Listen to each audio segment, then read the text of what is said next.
welcome everybody to the final panel and conversation for the day. I am Amelia Kirby. As John said, I work for the Foundation for Appalachian Kentucky. I work on a project that's devoted to reducing the reliance on the system of mass incarceration in general and in particular in Eastern Kentucky and the Appalachian coalfields. And, you know, this area is an area of high concentration of incarceration as an economic development strategy, which I think is something that we really desperately need to question and examine. And of course, as a nation, the U.S. Imprisons just an absolutely staggering number of people, warehouse people, basically so many people are locked up because of their proximity or relationship with substance use disorder, which is fundamentally what we're here to talk about today, is what those policies are that get people in that situation and what we might be doing differently. So we can get straight to the question that we are going to have this incredible group of folks give some consideration to. And this is a shorter panel, so we really have one key question. So I'm going to give people a little time to dig into it and then open it up to a conversation with the audience.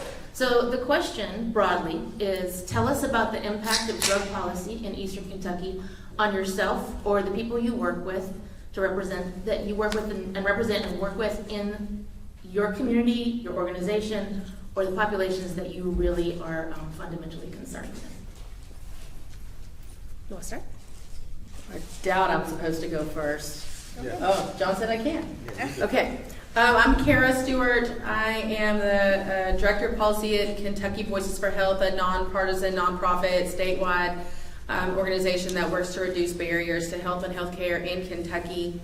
And I'm from Floyd County here. And my answer to that is that drug policy has stripped me of my family members. People have died. It has taken people away from me in all parts of my life, and it has made us all less safe and made us all less healthy. And as a person who thinks about health in a big policy kind of way, our drug policies are very anti-health. Incarceration is not good for your health. And I don't have a data point for that, because that's one of those ones where if you ask me for data, I'm kind of going to just have to restart the whole conversation. Being in jail does not improve your health or your mental health. Just as a spoiler in case that anybody in here wasn't aware of that. And so our drug policies have focused on putting people in jail, and our drug policies have focused on making family relationships really hard, especially in Eastern Kentucky, where absolutely everybody has got somebody in their family that has experienced addiction, and figuring out how to deal with that within your family, because nobody wants to send their, cousin, uncle, brother, dad, sister to jail. And we were just discussing Casey's Law, which was a really powerful, important thing in Kentucky that members of my family have used, which wasn't around for the family member who overdosed and died. Might have been able to save that person, but I'm here every day to work for any incremental change to be able to save one life is worth it to me. And I'm also willing to just blow off the walls of any prison if anybody can figure out a way to do it without hurting anyone. So, I'm open to both approaches, and am happy to collaborate with anyone on any and all paths. My name is Amanda Hall, and I'm the Justice Director at Dream.org. I live out in Louisa, Kentucky, so Lawrence County. I'm originally from Martin County, and drug policy in Appalachia.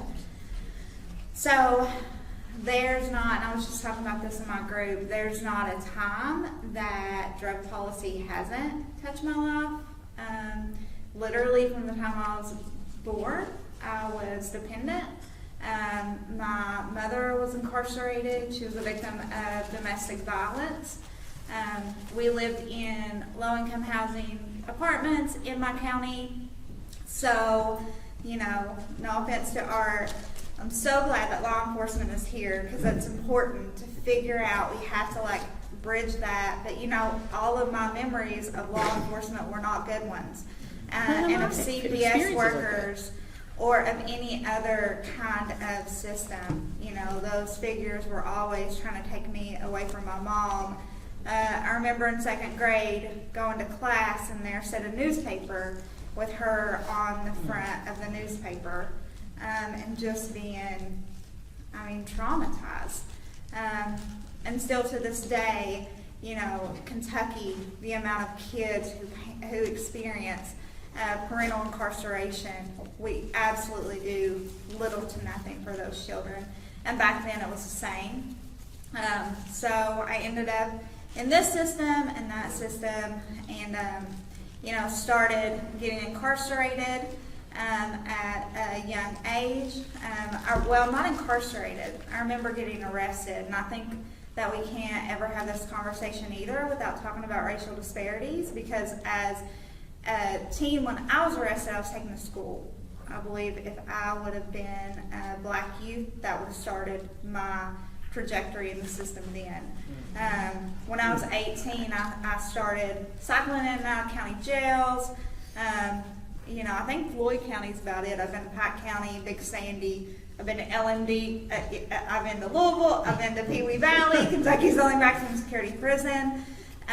So that You're like was, that Johnny Cash song, you've been everywhere. Yeah. I'm telling you. So that was really, honestly, that was my life. That's all I really knew. And drugs and alcohol were such a part of that and helped me dull a lot of that. And during that time too, you see it a lot popularized now in books and on TV, and I always have a lot of thoughts because the stories isn't always there, but I was here when the opioid epidemic really hit, and Oxycontin saturated our community, and all of my friends started dying, and then the only way we knew how to do it back then too was to incarcerate folks. So I ended up with 2 5-year sentences and went to prison for 2 prescription pills. In prison I thought, okay, maybe I'll get some help in here, maybe. At this point I was just like, whoever will help me. I've been everywhere that I could go. And I got put on a waiting list. So I sat there. I was on the waiting list until I got out of prison because there was no resources. And after that, and finally finding recovery and finding trauma resources, I don't mean to get a little bit choked up, but made it my life's work to try to make it better for every Kentuckian. Whether it's a Kentuckian out here in Appalachia, it's my beautiful friends in Louisville, it's the people I love in Western Kentucky and Northern Kentucky. I love Kentucky. I love Kentucky, and I love her so much that I will criticize her and fight in the Kentucky legislature. Yep. Being attack ads on the every once in a while. So now I got to work, I got to run a recovery center. I got to work at a counseling facility where we also counseled folks who were charged with domestic violence offenses and some other offenses. And I got to see there where trauma and substance use, look how all of these worlds are not disconnected. And it's so easy for us to do that. It's so easy for us to put folks in a box or say it's just this issue, or it's just a law enforcement thing, or it's just those poor people in Appalachia, or it's just those folks, and it's just not factual. It's just not true. We're all connected. So I got to work at that center, the ACLU, for years, and now I work at Dream.org, where I get to work with the amazing, I think everybody agrees, John Bowman. And we get to have these convenings, bringing folks together who maybe don't normally talk, but all of our lives are connected. Like we're never going to get out of that. So what better to be in these rooms to figure out how nobody else is going to do it for us. Y'all probably know this. Nobody else is going to come in and save Kentucky. I've been waiting. I know you've been waiting. You've been waiting. So we got to do it. And none of us are going to do it alone. So all of us, everybody coming together. Even if we fight once in a while, that's okay. Because we're going to come back because we love our state, we love our neighbors, and we love each other. So, yeah, that's the spiel, and that's the history. But I think we can make a lot better future. Like, I believe that anybody in this room probably does, or we wouldn't come to work. We wouldn't do the work that we do. So that's it. Thank you. I can't believe Amanda's going to get me choked up before I even get started, but my name is Ben Carter. I'm an attorney for a statewide nonprofit law firm called the Kentucky Equal Justice Center. We're a small organization with a big name, working statewide in healthcare, housing, public benefits, family law, supporting our legal aid programs. We're about to launch a small program supported by one attorney and one paralegal to protect people who are experiencing substance use disorder, discrimination based on substance use disorder, from discrimination in healthcare across the state. And a lot of that work looks like being in rooms like this, supporting our partners at Vocal KY, at dream.org, and hearing from people on the ground what problems they're facing. Because one of the things I drove from Louisville to here today to say is substance use disorder is a disability under the Americans with Disabilities Act. If people are experiencing discrimination in their health care, public accommodations, or housing, that is a violation of the Americans with Disabilities Act. Caveat, caveat, caveat, I'm speaking generally here, fact specific, but that's progress, right? Having the courts recognize that substance use disorder is in fact a medical condition, a disability, not something that we should be criminalizing, right? So we're really thrilled to be able to focus on that and work in this area, because we are a nonprofit law firm that works with people in poverty in Kentucky and cares for those folks and marginalized communities.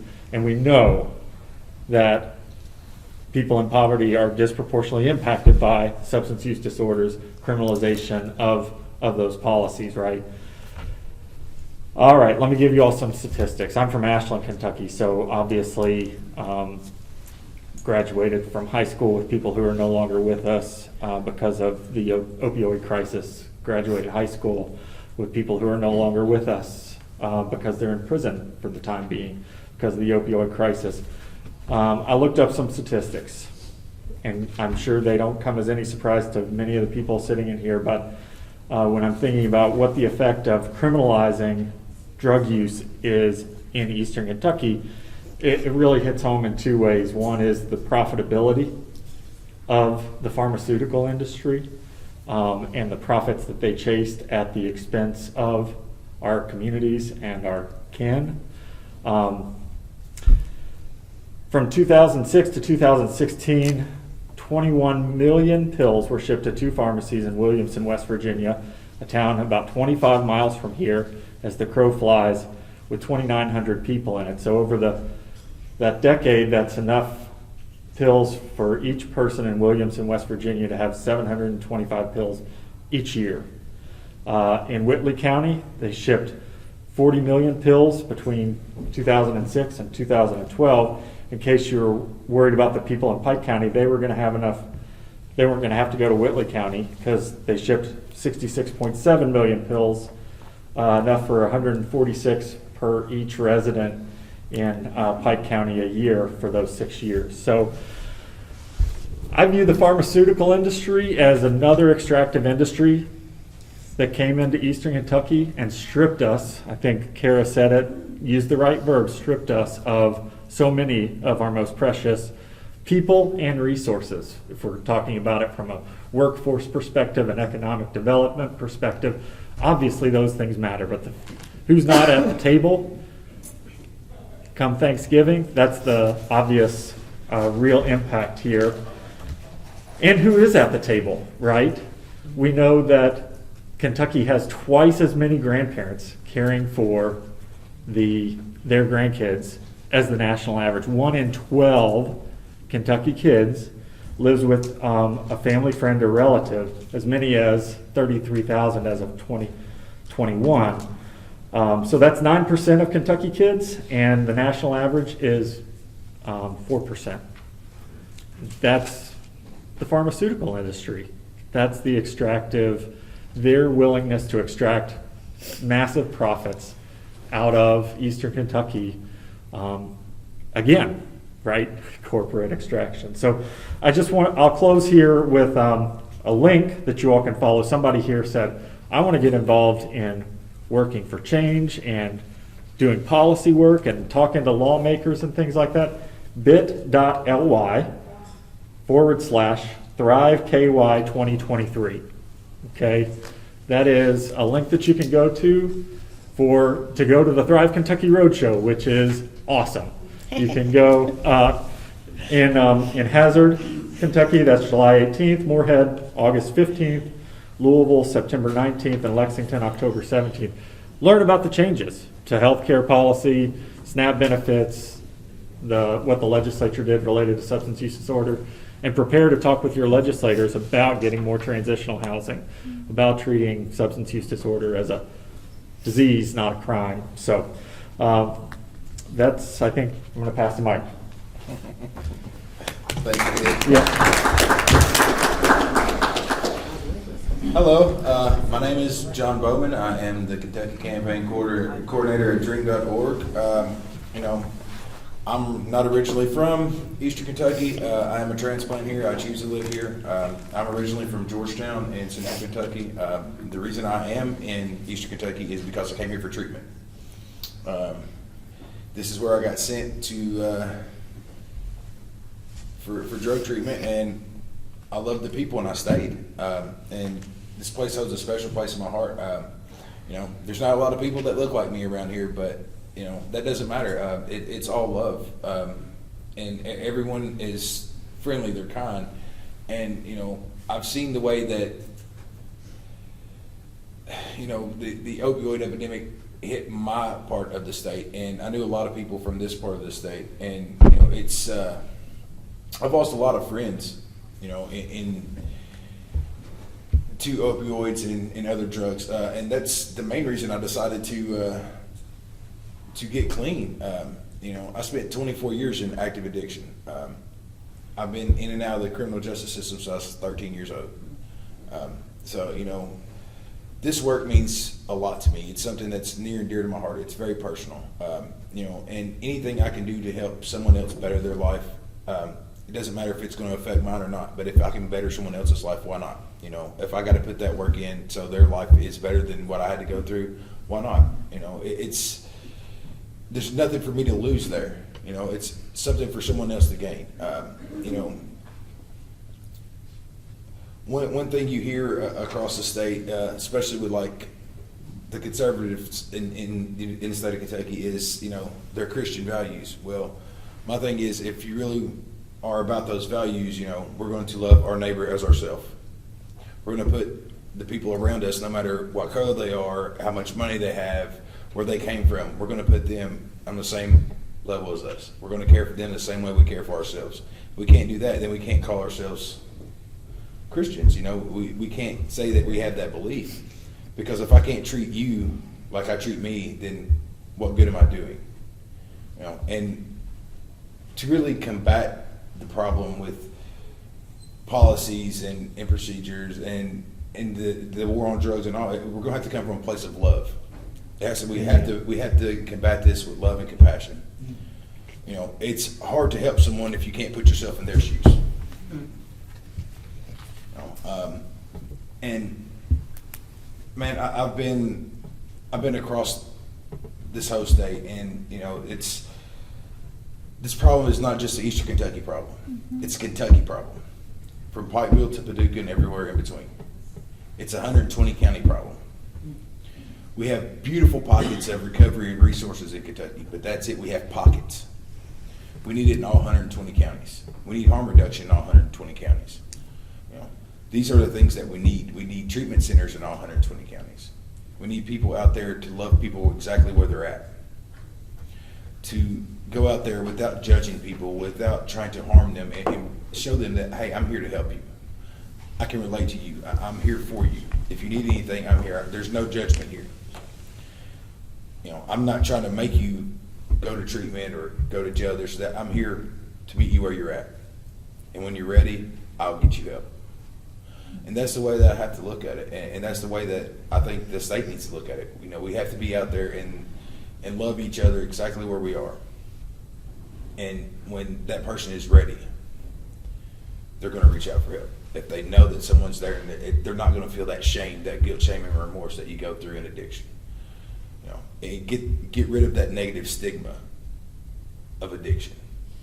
You know, being an addict is hard enough. For me, it was a full-time job, 24 hours a day, 7 days a week, 365 days a year. I didn't take time off. You know, my addiction told me when to get up, when to go to bed, who to hang out with, where to go, what to do. So, you know, it's not a choice then. But if someone would have gave me the option and the opportunity to show me that, you know, there's love there, there's hope, that you know, that there's a better future for me, and without shaming me into it, then it might have happened a lot sooner. So if we can get rid of that stigma and get rid of that shame people feel to really reach out for help, I think we can really turn a corner there.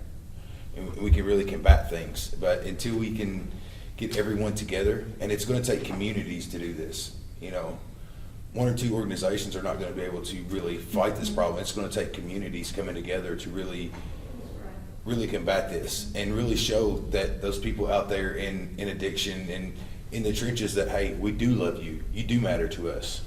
You know, here, let us help you find transportation, find housing, find food. You know, here, let us help you with childcare. You know, hey, you are my brother, you are my sister. I do love you, and you know, I'm here for you. And if we can do that, we can heal this state. Thank you.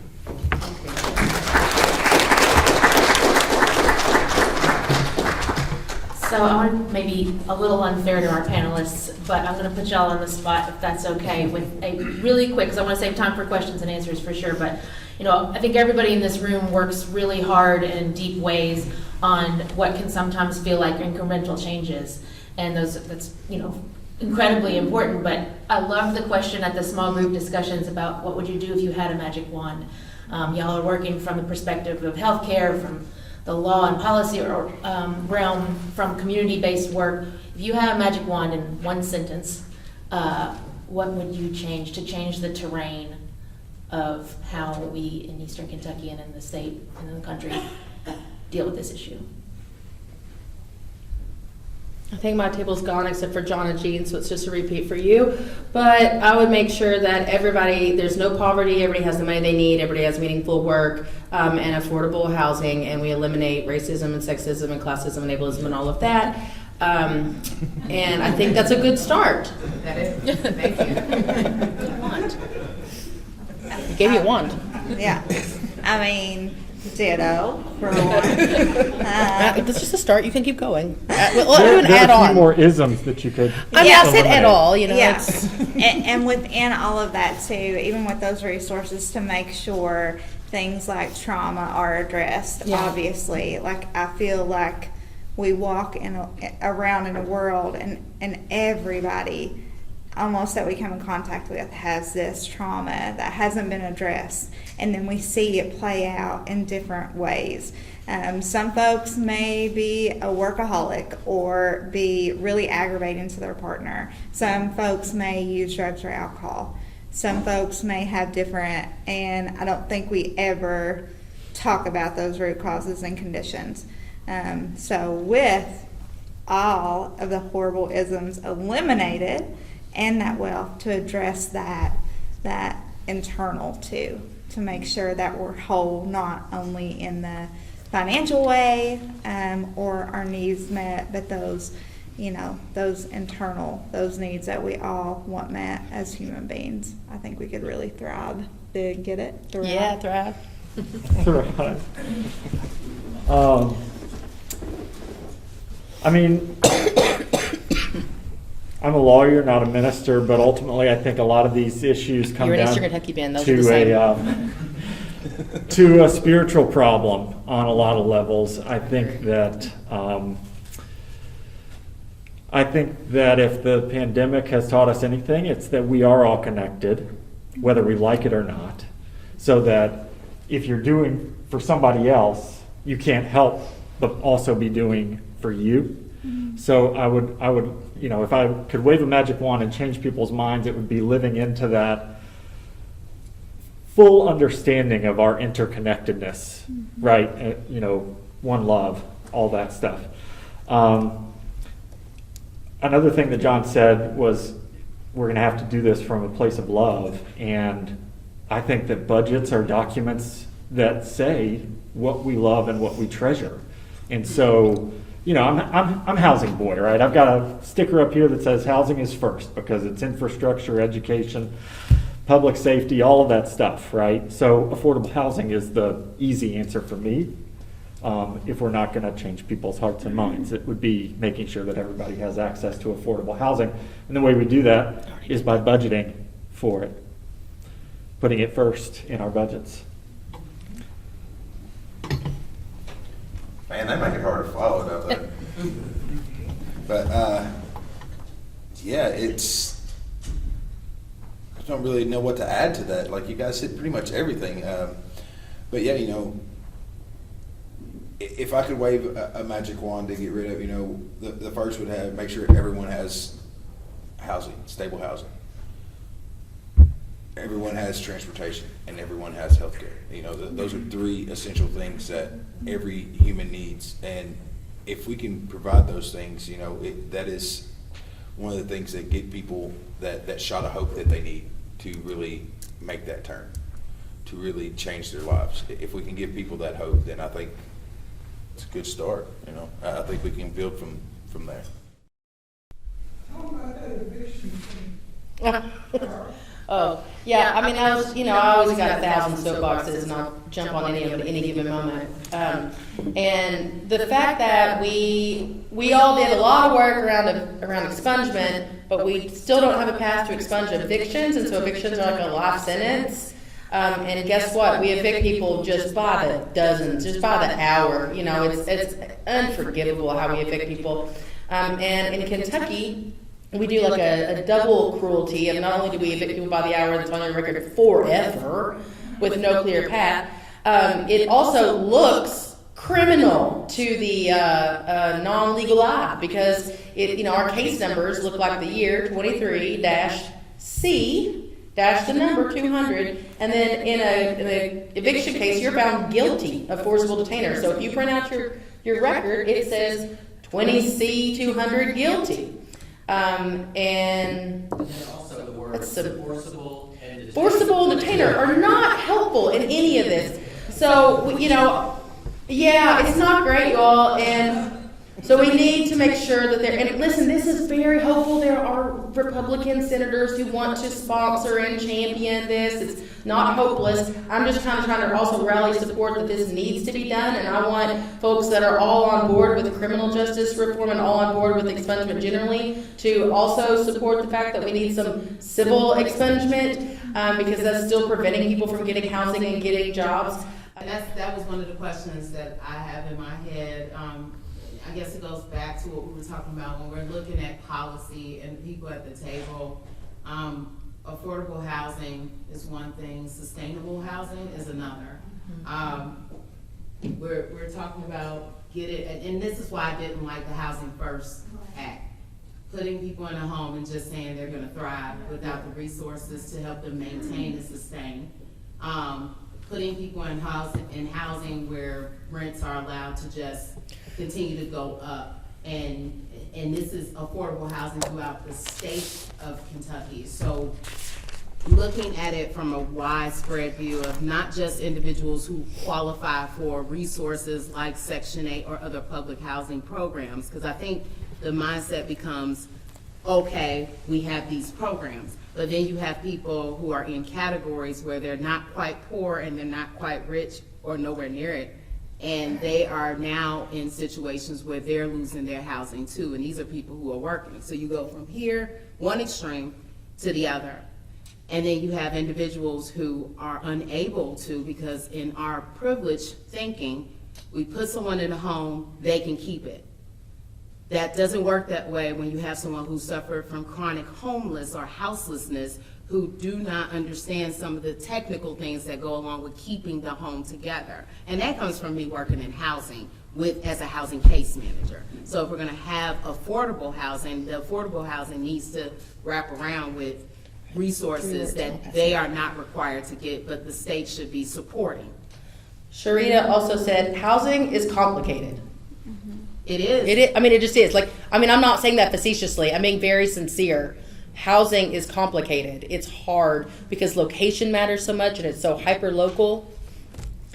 Yeah, and just to piggyback off of that, especially around here, if you have criminal offenses in your background, finding housing in the first place is really, really rough. Even for low-income housing, that's another huge. So that just is a huge pile on.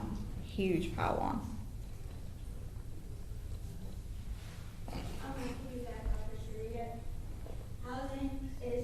Housing is not complicated, it's corrupt.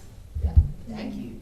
It is. Yeah, that's why I was like, I get it. It's complicated, it's complex, but it's also a corrupt system because it does not it does not elevate and empower the community to do better if you throw someone in a housing situation without the resources, like furniture. I was a housing case manager for years with House of Ruth, and when I was getting all these vouchers, I'm putting people in there, and I have to tell them, okay, thank you, you're not sleeping under a bridge, but go sleep on your bare floor without a couch or a chair, and then we wonder why a person would move their entire houseless village into their apartment. Because we have in this mindset that if I give you this, then you're gonna do better. So I need to know, to be confident behind a housing bill or any policy, I would like to know the technical parts, if they're gonna be covered or not, because I don't quite understand it. That Housing First Act was crap. It was crap to me. And no one can convince me anything better because I actually work with clients. Yeah, and I know we're at time. So I do want to say that we're having 4 more of these. We are having 4 more. You should text health, the word health, HEALTH, to 97483. 97483. To sign up, you can also opt in to get dream.org emails. Like, these are just the beginning. We are going to build a coalition of folks around the state to do just this, to tackle the issues that matter the most, the folks that need to be in the table, to be there, to bridge that gap between service providers directly impacted people and those levers of power when it comes to policy and legislatures. How do we, because so often they operate in silos. You have direct service, so that's what that coalition will be all about. This is what these meetings around the state are about.